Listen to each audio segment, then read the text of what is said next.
pesquisador independente em filosofia e pensamento espírita, facilitador de estudos sobre a Gênese e a Revista Espírita de Allan Kardec, no Grupo Espírita Batuíra, aqui na cidade de São Paulo.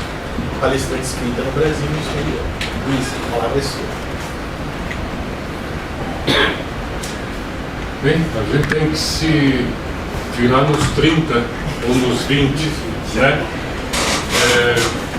Eu vou fazer isso tentando falar de uma mesma obra que o Adair falou, portanto haverá algumas conexões necessárias e eu acho até interessantes e produtivas. Primeiro, a importância da Revista Espírita. O Adair já quase alinhavou esse raciocínio, porque a Revista Espírita hoje e sempre ela foi muito menos estudada do que qualquer outra obra doutrinária. E há razões para isso. Há razões de direcionamento do movimento espírita.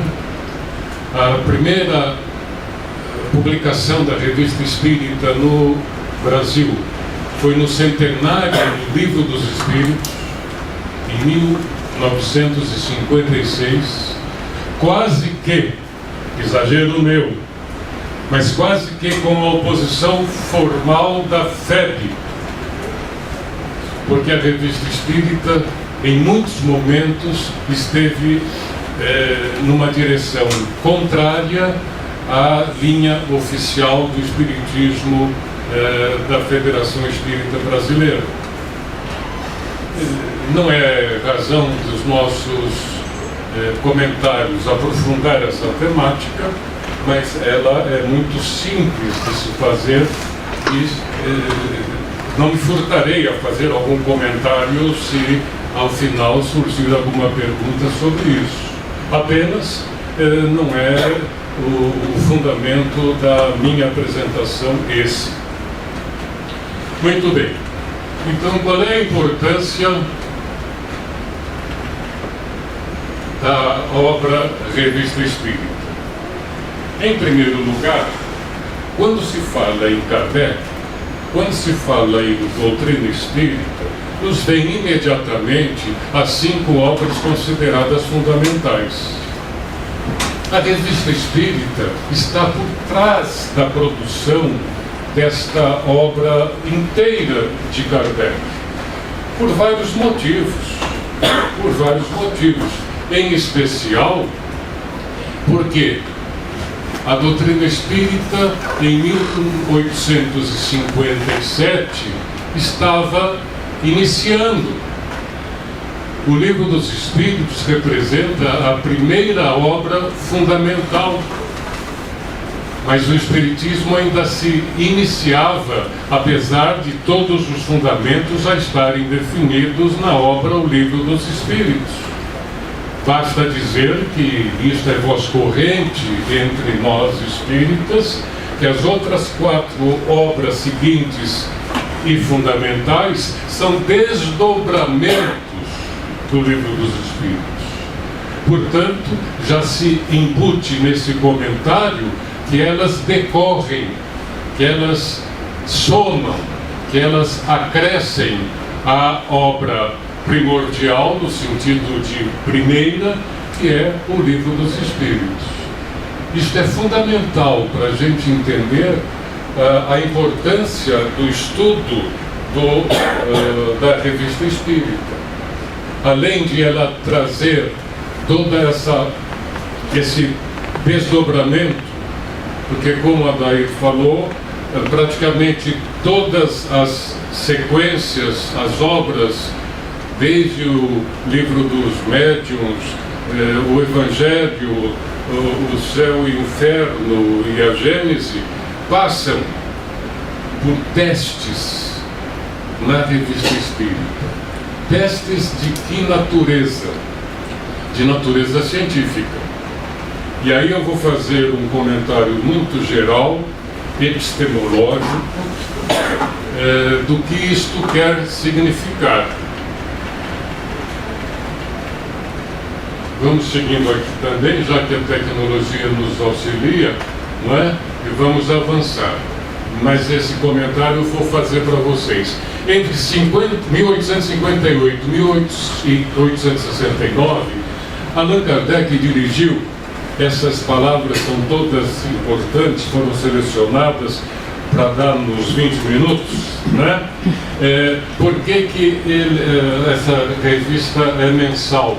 É porque ela fala com o seu tempo, ela surgia para dialogar com a evolução das próprias ideias espíritas. Então ela surge mensalmente acompanhando para e passo, diferente das obras da codificação, onde os conhecimentos já estão meio estabilizados, não definitivamente colocados, porque como é de uso frequente já entre nós, a doutrina é progressiva, mas já havia a estabilidade de seus princípios. Mas, diferentemente dessa estabilidade das obras da codificação, a Revista Espírita fazia testes. Ora, era uma ciência que estava se movimentando. E essa ciência, talvez a gente volte a isso outra vez, mas essa ciência, ela se ligava à ciência do tempo de Kardec. O que isso quer significar? A ciência na época de Kardec, o conhecimento, mas em especial a ciência, passava por uma fase pós-iluminista, mas ainda refletindo o iluminismo do século XVIII, mas positivista, com Auguste Comte. O que isso significa de forma resumida? Que a razão era supervalorizada na época de Kardec, e Kardec valoriza adequadamente o aspecto racional do espiritismo, mas, puxada pelo positivismo, a valorização era da experimentação. E Kardec faz as duas coisas no movimento da construção da doutrina espírita, via Revista Espírita de uma maneira muito especial. Ele valoriza a razão, este é um critério de validação insubstituível na época de Kardec e nos dias atuais. Se não é assim, precisa ser. E a experimentação, os testes, a validação. E aí nós vamos ter duas coisas que eu acho importante a gente comentar. Primeiro, essa questão da validação pelo critério científico. O que validava? Era a sequência de experiências com os mesmos inputs, os mesmos starts e os mesmos efeitos ou os mesmos resultados. Isto é que dizia que a experiência comprovava e validava uma verdade científica. Ora, ao lado do Espiritismo, aliás, com ele, ou o Espiritismo fazia parte desse movimento, se desenvolviam as ciências do homem, as ciências sociais. Portanto, aquela coisa de se afirmar que o Espiritismo não podia ser validado porque mexia com a questão da subjetividade, que os espíritos não estavam ao comando. As experiências sociais também passam por esse déficit. E se soluciona isto pela repetição, não da experiência, mas das condições em que as experiências são desenvolvidas. E aí vem a questão da validação pela uniformidade das informações. Ora, não é o evento que se repete ao bel prazer, mas a qualidade das informações, elas se repetem. Então é uma outra maneira de trazer para o ambiente das questões doutrinárias essa visão da repetição, do controle, de repetir sob as mesmas condições e os efeitos poderem ser os mesmos. Isto é trazido, eu diria assim, muito tempo depois, por um filósofo alemão recentemente desencarnado, meados desse ano, Jürgen Habermas. Ele define algo que é claro, nem Kardec era habermasiano, nem Habermas era espírita. Né? Essas coisas não se comunicam, não é assim. Mas Habermas é uma interpretação bem moderna e ele é considerado um dos mais importantes filósofos desse momento, desencarnado, assim como um outro grande filósofo, Edgar Morin, e apenas pela oportunidade de lembrá-lo, também recentemente desencarnado. Mas Habermas, ele dizia assim: a verdade, um problema muito caro para quem discute as questões racionais, a verdade, ela é obtida pelo consenso de especialistas. É um conceito muito importante para a atualidade do mundo que reflete sobre si mesmo. Mas Kardec, sem nenhum anacronismo, sem querer dizer aqui que ele antecipou essa ideia de Habermas, nada disso, mas é uma coincidência muito interessante, porque Habermas acaba dizendo que a ciência é o consenso de especialistas. E na medida em que se avança a ciência, pode-se instaurar novos consensos, desde que os especialistas se dirijam a isso. Ora, o Espiritismo, na sua base, ele teve como fundamento o consenso de opiniões de espíritos que tinham a sua validação, porque essas opiniões eram repetidas de forma independente, não só de médiuns independentes, até que coloca esses seus critérios de validação do consenso universal. Ele dizia assim: a repetição tem que ser em locais diferentes, por médiuns diferentes, especialmente médiuns que nem sequer se conheçam. Por quê? Porque isto cria a ideia de que realmente existe algo superior que está coordenando essa movimentação. Então, quando a gente fala que a Revista Espírita, ela se serviu dessa metodologia, é porque ela foi fortemente influenciada por essa busca que Kardec fazia de obter e de centralizar esse movimento, de obter informações sobre questões espíritas, sobre conceitos fundamentais do espiritismo, que começaram a chegar para ele de todos os cantos do planeta. Ora, a Revista Espírita, em seu primeiro número, veio em 1858, janeiro.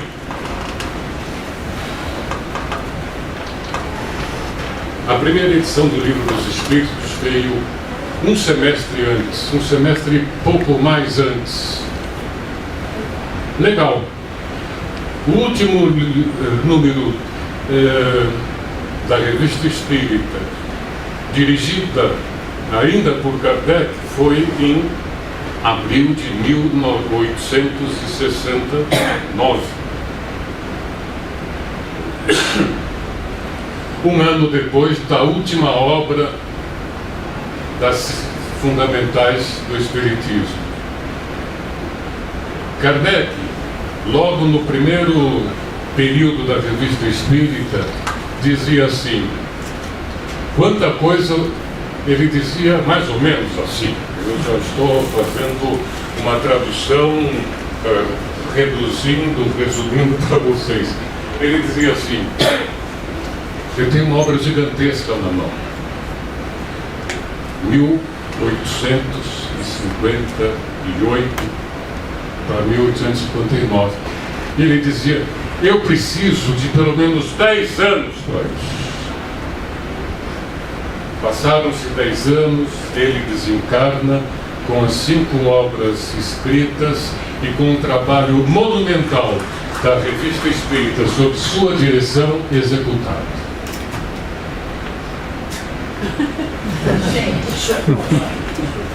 Se Kardec fez o que fez em 10 anos, eu só tenho 5 minutos, estou tranquilo. Não é? O que mais que eu posso dizer, movimentado por esse slide, porque os outros ficam aí na imaginação de vocês.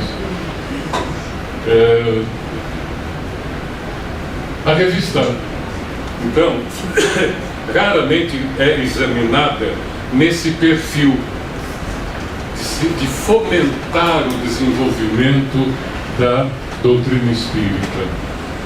Ela é muito mais utilizada, vista, eu não digo nem vista mesmo, porque é uma vista rápida assim. Não é por equívoco que eu não disse lida, é vista, né? Ela tem esse espaço sistemático da elaboração intelectual em curso na época, que se desenvolvia na época, mas ela é muito mais do que isso. É muito mais do que uma coletânea esparsa, como disse o nosso mestre, futuro doutor, nessa temática maravilhosa.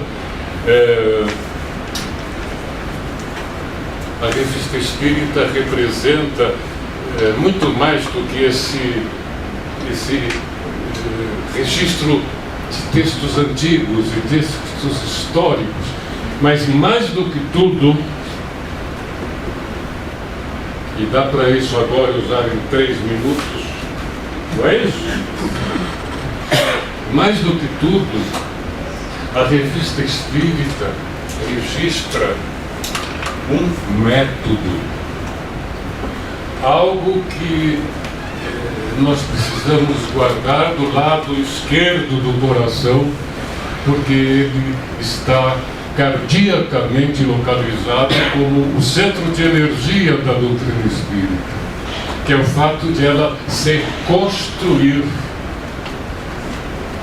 As bases estão colocadas, mas nós não podemos esquecer, grifem isto, porque eu grifei para mim, nós não podemos esquecer que na escala espírita com a qual os raciocínios de Kardec praticamente começaram, lá diz que nós somos espíritos de terceira ordem. Por que nós imaginarmos que já temos tudo na mão, se nós não podemos ter tudo na mão? O máximo que nós podemos ter é o que Kardec nos trouxe, nas condições em que ele nos trouxe, dentro dos regramentos que ele propôs, estabelecendo os seus critérios de razão, definindo os princípios básicos, mas dizendo: meus amigos, o resto é com vocês. Na Gênese, no seu primeiro capítulo, Caracteres da Revelação, os Espíritos dizem, e Kardec utiliza disto, que há 2 tipos de revelação. Isso é fundamental. Primeiro, a revelação dita divina.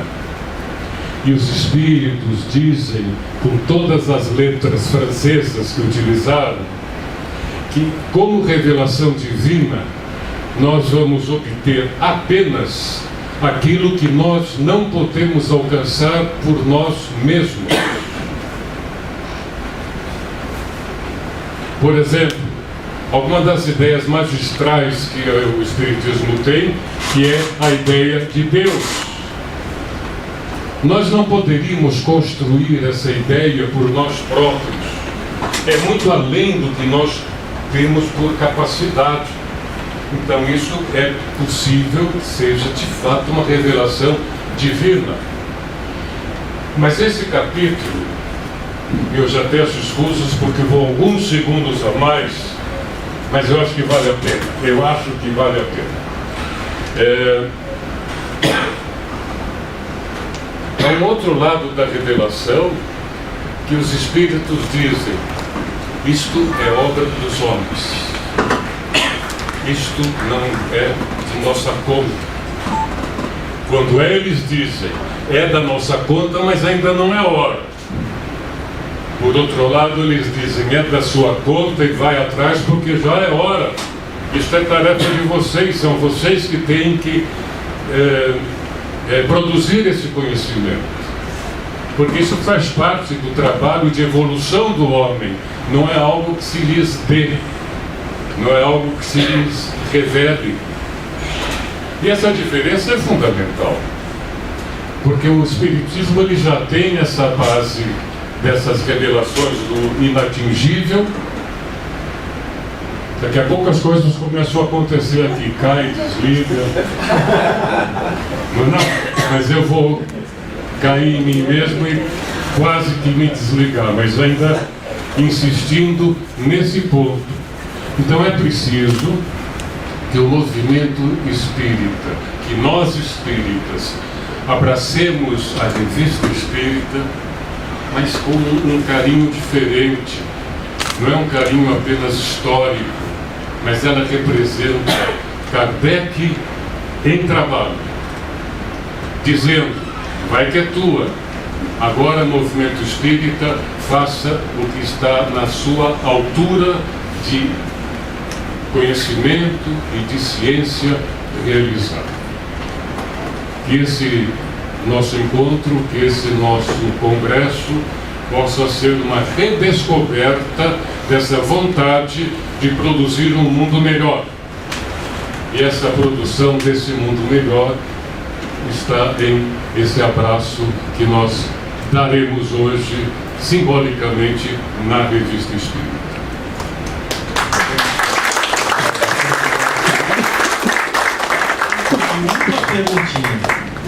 Gente, eu fui rápido para dar tempo de duas. Quem sabe? Vamos lá.